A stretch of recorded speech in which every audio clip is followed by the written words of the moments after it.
Hello students, चलिए start करते हैं। रिलेशन एंड फंक्शन का एक्सरसाइज 1.1 का क्वेश्चन नंबर 1 देखते हैं क्या है। Determine whether each of the following relations are reflexive, symmetric and transitive. हमें यहाँ पे कोई ना कोई रिलेशन गिवन है, डिफरेंट पार्ट में हमने बताना है कि वो रिफ्लेक्सिव है, सिमेट्रिक है या ट्रांजिटिव है या नहीं है।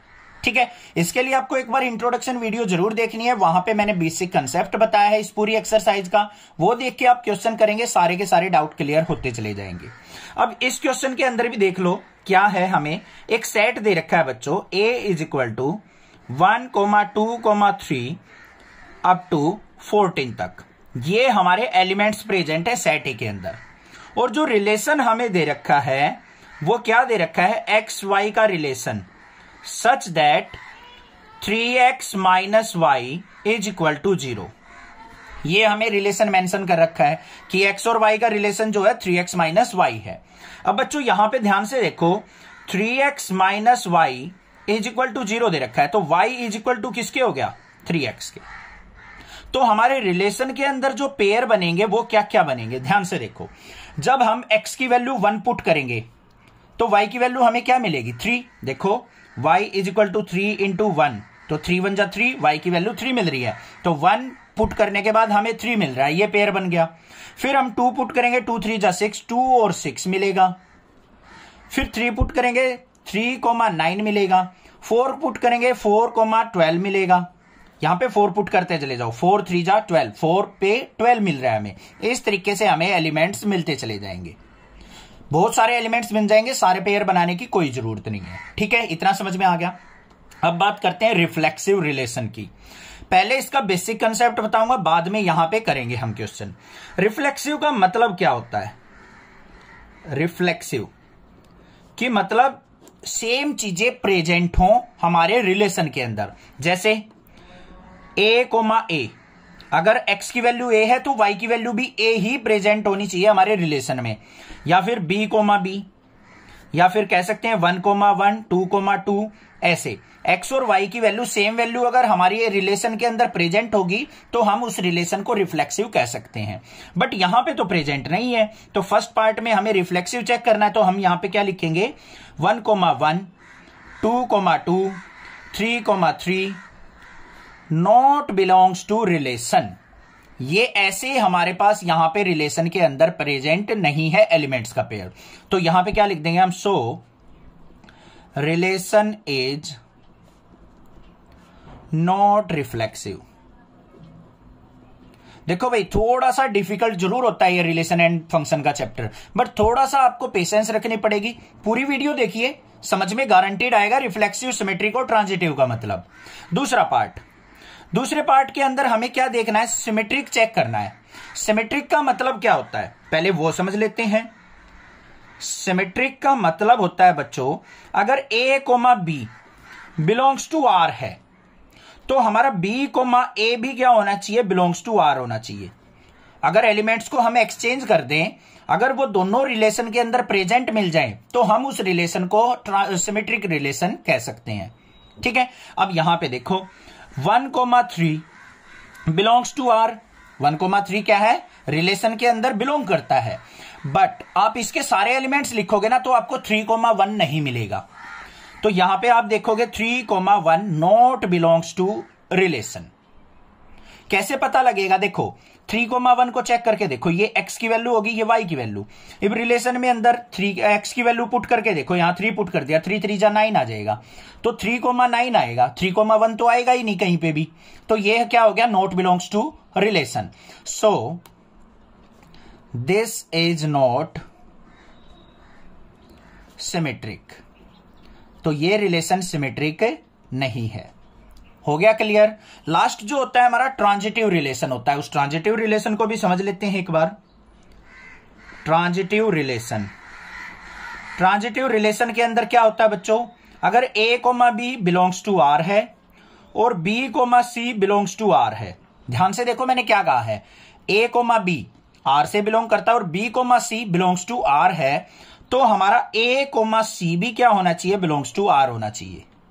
अगर ऐसी कंडीशन मिलती है तो वो ट्रांजिटिव रिलेशन हमारा कहलाएगा, अदरवाइज वो ट्रांजिटिव रिलेशन नहीं होगा। अब एग्जाम्पल देख लो, यहां पे 1339 इस पेयर को उठा लो, तो यहां पे थर्ड पार्ट में क्या लिखेंगे हम, 1,3 बिलोंग्स टू आर है, बिल्कुल है भाई, 1 और 3 आर के अंदर प्रेजेंट है, और 3,9 ये भी बिलोंग्स टू आर है, बट 1 और 3 देखो 3 तो इक्वल हो गया यहां पे, बी और बी, ए और सी चेक करना है अब हमें, तो ए 1 और 9 1,9 नॉट बिलोंग्स टू रिलेशन, तो यहां पे क्या लिख देंगे हम, सो this is not transitive, this is not transitive. बस इस तरीके से आपको पहचानना है। समझ में आ गया होगा, क्लियर है फर्स्ट पार्ट, कोई दिक्कत नहीं होनी चाहिए। बाकी सेकंड पार्ट करेंगे और डाउट क्लियर हो जाएगा। सेकंड पार्ट को देखते हैं। सेकंड पार्ट के अंदर हमें क्या दे रखा है, relation R in the set N of natural numbers. N क्या है, सेट ऑफ नेचुरल नंबर्स है, defined as relation equal to X comma Y such that Y is equal to X plus 5 and X less than 4। तो इस relation को कैसे लिखेंगे, ध्यान से देखो। पहले तो सेट दे रखा है हमें नेचुरल नंबर्स का, तो सेकंड पार्ट के अंदर हम ए सेट मान लेते हैं, नेचुरल नंबर्स का सेट। नेचुरल नंबर के अंदर क्या आ जाएंगे, हमारे बहुत सारे एलिमेंट आ जाएंगे, जैसे 1 2 3 4 अप टू इंफिनिटी, 1 2 3 इस तरीके से हमारे एलिमेंट्स प्रेजेंट होंगे। अब रिलेशन जो दे रखा है हमें बच्चों, वो क्या है, एक्स वाई का रिलेशन हमें दे रखा है such that Y is equal to क्या है, एक्स प्लस 5 के, ये दे रखा है। और एक्स की वैल्यू हमें क्या करनी है, 4 से बिलो लेनी है। तो रिलेशन के अंदर एलिमेंट्स क्या क्या आ जाएंगे, ध्यान से देख लो। पहले एक्स की जगह अगर मैं 1 पुट करता हूं तो वाई की वैल्यू क्या आ जाएगी, 6, तो 1,6 आ गया। अगर मैं x की वैल्यू 2 पुट करता हूं तो y की वैल्यू 7 मिल जाएगी। x की वैल्यू अगर 3 पुट करता हूं तो y की वैल्यू मुझे 8 मिल जाएगी। ये एलिमेंट्स मेरे प्रेजेंट हो गए। आ गई बात समझ में, क्लियर है। अगर ये कंडीशन ना दे रखी होती तो आगे भी वैल्यू पुट करके देख लेते हम। 4 पुट करते तो y की वैल्यू 9 आ जाती, 5 पुट करते तो y की वैल्यू 10 आ जाती, 6 पुट करते तो y की वैल्यू 11 आ जाती। ऐसे एलिमेंट्स हमारे रिलेशन के अंदर प्रेजेंट हो सकते हैं इस रिलेशन के हिसाब से। बन गया रिलेशन। अब फर्स्ट चेक करना है हमें रिफ्लेक्सिव है या नहीं है। तो यहां पे ध्यान से देखो, हमें रिफ्लेक्सिव के लिए करना क्या है, सिंपल 1,1 2,2 3,3 इस तरीके के पेयर हमारे रिलेशन के अंदर प्रेजेंट नहीं है, नॉट बिलोंग्स टू आर है। तो यहां पे क्या लिख देंगे, so it's not reflexive, not reflexive. तो ये रिफ्लेक्सिव रिलेशन नहीं है, सिंपल था। दूसरे पार्ट के अंदर क्या होता है, हमारा सिमेट्री चेक करने के लिए हमें क्या करना होता है, अगर a कोमा बी हमारा रिलेशन में है तो b कोमा ए भी हमारा रिलेशन के अंदर होना चाहिए। तो यहां पे देख लेते हैं बच्चों, कोई भी पेयर 1,6 बिलोंग्स टू r है, बट इसका उल्टा 6,1 नॉट बिलोंग्स टू r। मतलब जब आप x की वैल्यू 6 रखोगे तो y की वैल्यू क्या मिलेगी, आपको 11 मिलेगी, ना कि 1। तो ये तो प्रेजेंट ही नहीं होगा इसके अंदर कभी भी। तो ये क्या हो जाएगा, नॉट सिमेट्रिक, नॉट सिमेट्रिक। हो गया क्लियर। थर्ड वाले पार्ट पे भी चल पड़ते हैं भाई। थर्ड वाले में क्या होगा, ट्रांजिटिव के लिए हमें क्या चेक करना होता है कि a कोमा बी अगर रिलेशन में है और b कोमा सी रिलेशन में है तो हमारा a कोमा सी भी रिलेशन में होना चाहिए। तो देखते हैं उसको कैसे करेंगे।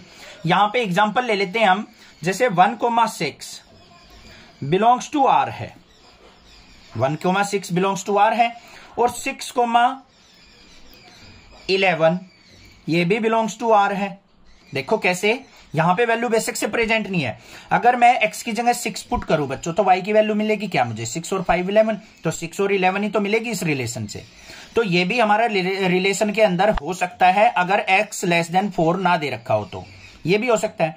बट 1,11 कभी भी हमारा रिलेशन के अंदर प्रेजेंट नहीं हो सकता इस कंडीशन के हिसाब से। मतलब जब आप x की वैल्यू 1 पुट करोगे तो y की वैल्यू आपको 6 मिलेगी, ना कि 11। तो ये पेयर हमारा यहां पे इस रिलेशन में कभी भी हो ही नहीं सकता। तो ये क्या लिख देंगे हम, नॉट ट्रांजिटिव, नॉट ट्रांजिटिव। अब बुक के अंदर ये ट्रांजिटिव दे रखा है, गलत दे रखा है, ध्यान रखना, कहीं ये सोचो सर गलत है, आपका आंसर गलत है। ठीक है, समझ में आ गया। मेरे आंसर को मत देखो यार, अपने कंसेप्ट को देखो। आप अपना कंसेप्ट ट्राई करके देखो, अपना दिमाग लगा के देखो, क्या x की वैल्यू 1 पुट करने के बाद y की वैल्यू हमें 11 मिल सकती है? कभी भी नहीं मिलेगी, क्योंकि रिलेशन तो हमें y equal to X plus 5 दे रखा है बच्चों।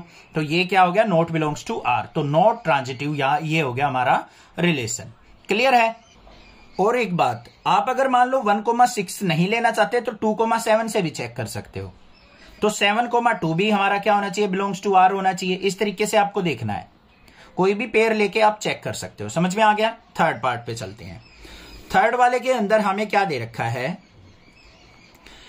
ए सेट दे रखा है बच्चों हमें, उसके अंदर एलिमेंट्स क्या है? 1 2 3 4 5 6, ये हमें दे रखा है।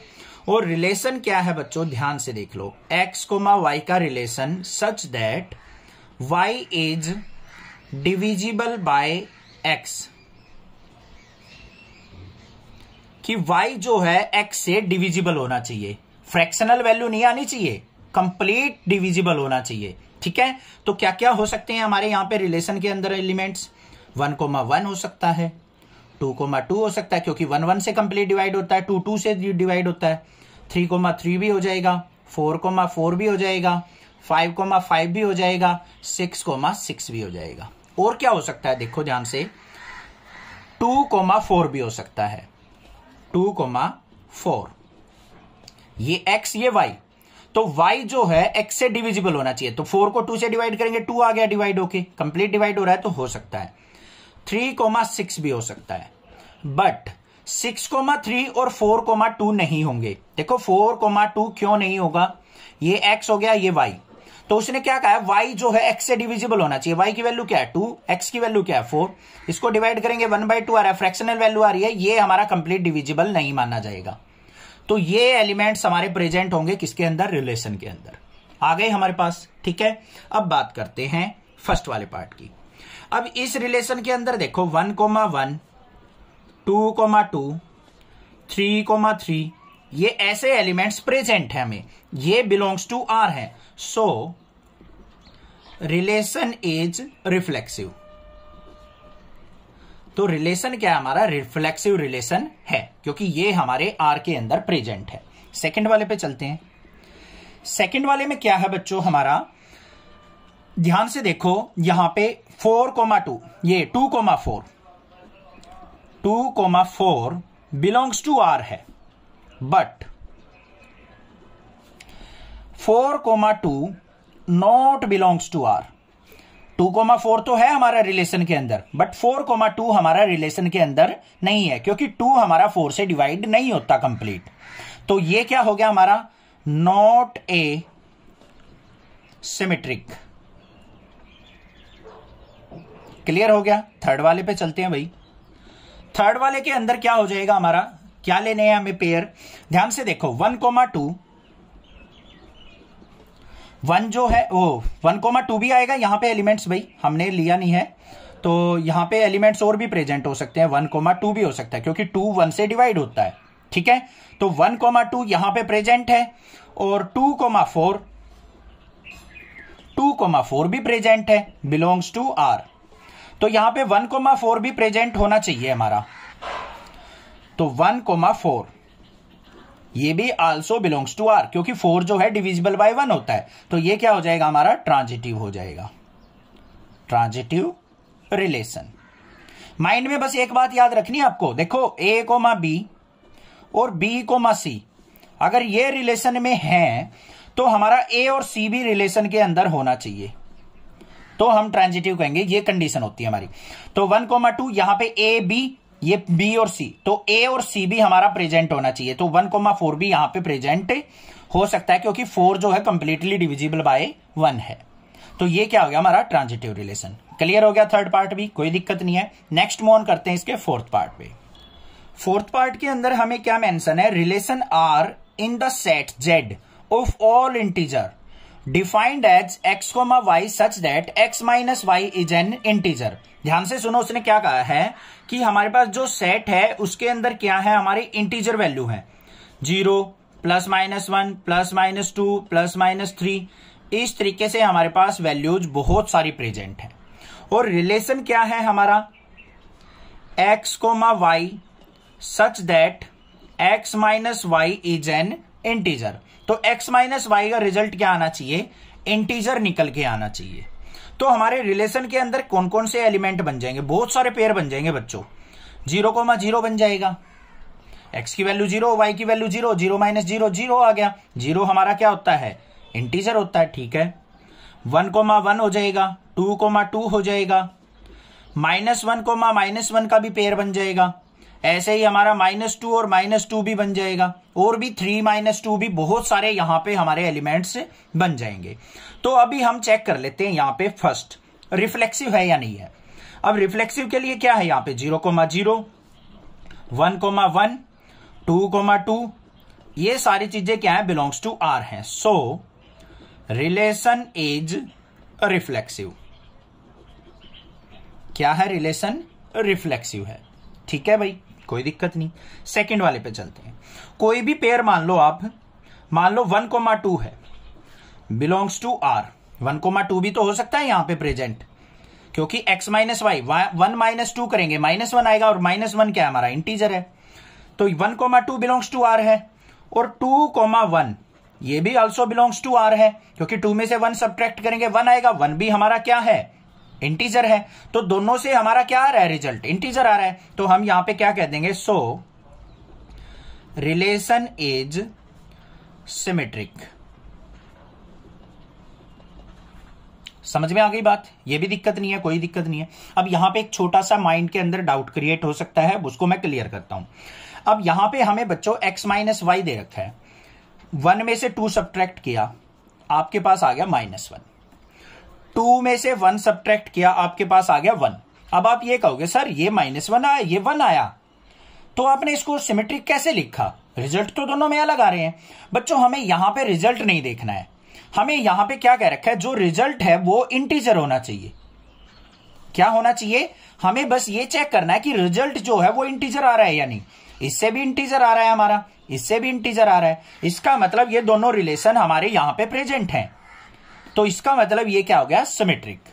क्लियर हो गई बात। थर्ड वाले पे चलते हैं।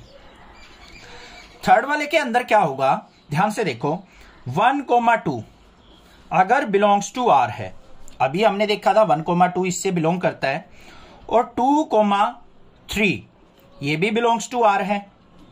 2 और 3 भी तो हो सकता है, दोनों का डिफरेंस 1 आएगा, वो भी वो क्या होता है, इंटीजर।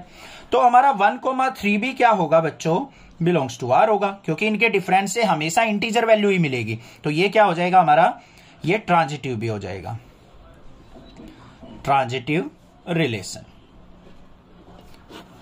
आ गई बात समझ में, क्लियर है। थोड़ा सा माइंड को स्ट्रेस फ्री करके जब ये चैप्टर करना है, जब जाके समझ में आएगा। और 1-2 बार वीडियो देखिए आप, क्लियर हो जाएगा आपको, बिल्कुल गारंटीड, ठीक है। समझ में आ गए, क्वेश्चंस क्लियर है। 5th पार्ट की वीडियो में नेक्स्ट वीडियो में बनाऊंगा, क्योंकि बहुत ज्यादा लंबी वीडियो हो जाएगी। उस क्वेश्चन के अंदर भी 5 पार्ट्स हैं, तो लिंक आपको आई बटन पे मिल जाएगा, और प्लेलिस्ट में भी नेक्स्ट वीडियो ही आपको वो 5th पार्ट की मिल जाएगी, वहां से जाके आप देख सकते हैं। चैनल को सब्सक्राइब कीजिए, लाइक कीजिए और शेयर कीजिए। Thank you students for watching your channel. Next classes.